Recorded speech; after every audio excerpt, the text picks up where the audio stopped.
Assalamualaikum warahmatullahi wabarakatuh.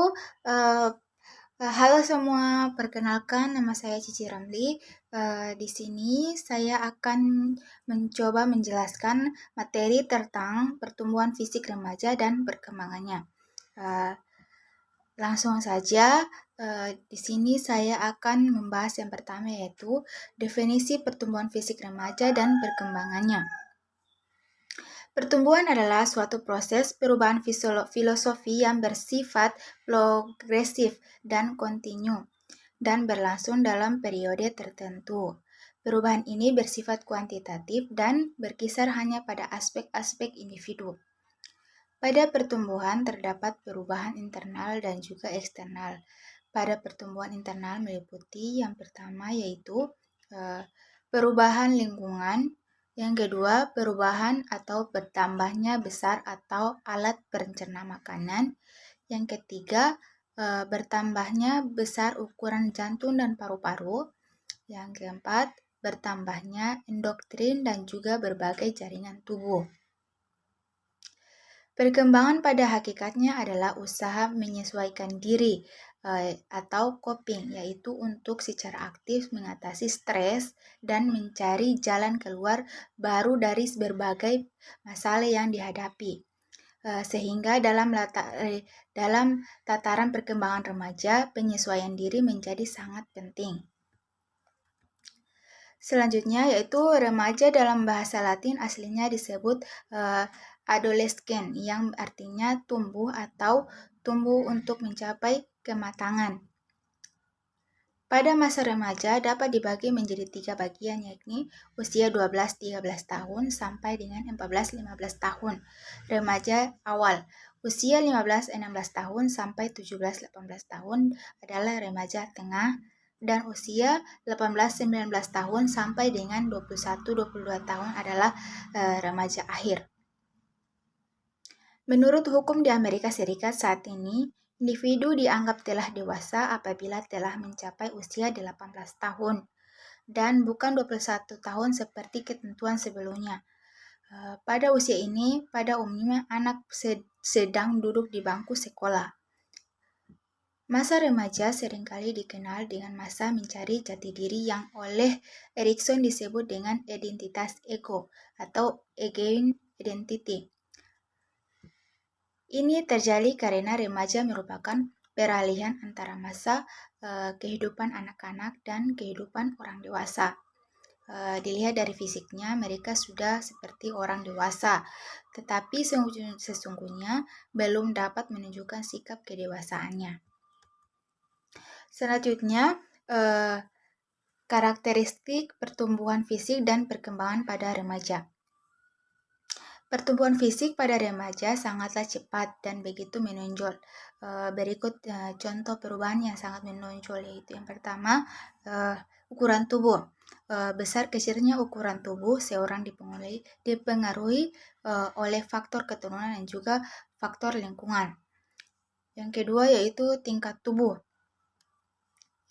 Pada anak perempuan yang memasuki tahap sekolah dasar yang mengalami pertumbuhan tinggi badan yang lebih cepat, sedangkan pada anak laki-laki mulai tahap remajanya namun lebih lambat daripada anak perempuan, sehingga berkesan tinggi, badannya lebih pendek. Yang selanjutnya yang ketiga yaitu berat badan. Pada usia 4 bulan, berat badan bayi sudah 2 kali lipat dan pada akhir tahun pertama akan mencapai 3 kali lipat. Berat badan tidak lagi bertambah cepat namun bahkan cenderung perlahan sampai saatnya memasuki masa remaja. Yang keempat yaitu proporsi tubuh. Proporsi tubuh atau perbandingan besar kecilnya anggota badan secara keseluruhan pada bayi akan berbeda dengan proporsi pada orang dewasa. Pertumbuhan bukan hanya berarti hanya pertambahan ukuran tubuh, tetapi juga pembentukan proporsi tubuh yang serasi. Yang kelima yaitu tulang. Perkembangan tulang yang terjadi pada manusia mencakup ukuran, jumlah, dan komposisi tulang. Perkembangan tulang juga sengaja setara dengan perkembangan organ lainnya. Yang keenam yaitu otot dan lemak.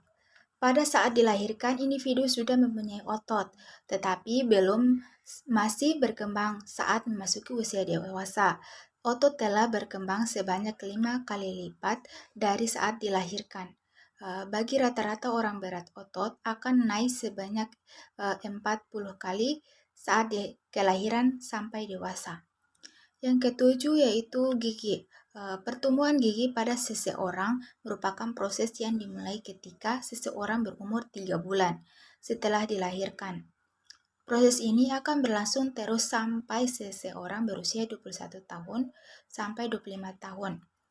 Pada saat pertumbuhan gigi terakhirnya telah sempurna. Yang kedelapan yaitu perkembangan susunan saraf. Pertumbuhan saraf bisa dikatakan sangat cepat saat berada dalam kandungan sampai dengan tahun pertama setelah dilahirkan. Selanjutnya kita masuk pada faktor-faktor yang mempengaruhi pertumbuhan fisik. Yang pertama yaitu faktor internal. Pada faktor internal terdapat dua bagian, yaitu yang pertama sifat jasmania, yaitu yang dimana yang diwariskan dari orang tuanya. Anak yang ayah dan ibunya bertubuh tinggi cenderung lebih cepat menjadi tinggi daripada anak yang berasal dari orang tua yang bertubuh pendek. Yang kedua yaitu kematangan. Secara sepitos, pertumbuhan fisik seolah-olah seperti sudah direncanakan oleh faktor kematangan. Yang kedua yaitu faktor eksternal. Pada faktor eksternal terdapat 3 bagian, yaitu yang pertama kesehatan. Anak sering sakit-sakitan, pertumbuhan fisiknya akan terhambat. Sebaiknya anak yang sehat akan lebih baik pertumbuhannya. Yang kedua yaitu makanan. Anak yang kurang gizi, pertumbuhannya akan terhambat, sebaliknya yang cukup gizi pertumbuhannya. Yang ketiga yaitu stimulasi lingkungan. Individu yang tubuhnya sering dilatih untuk meningkatkan percepatan pertumbuhannya akan berbeda dengan yang tidak pernah mendapatkan latihan. Yang selanjutnya yaitu upaya membantu pertumbuhan fisik. Pada upaya membantu pertumbuhan fisik terdapat dua upaya, yaitu yang pertama menjaga kesehatan badan, kebiasaan hidup sehat bersih, dan olahraga secara teratur akan dapat membantu menjaga kesehatan pertumbuhan tubuh. Namun, haruslah segera kita upayakan agar lekas sembuh, sebab kesehatan sangat berpengaruh terhadap pertumbuhan fisik. Selanjutnya upaya yang kedua yaitu memberi makanan yang baik. Makanan yang baik ialah makanan yang banyak mengandung gizi, segera sehat dan tidak tercemar oleh kotoran atau penyakit.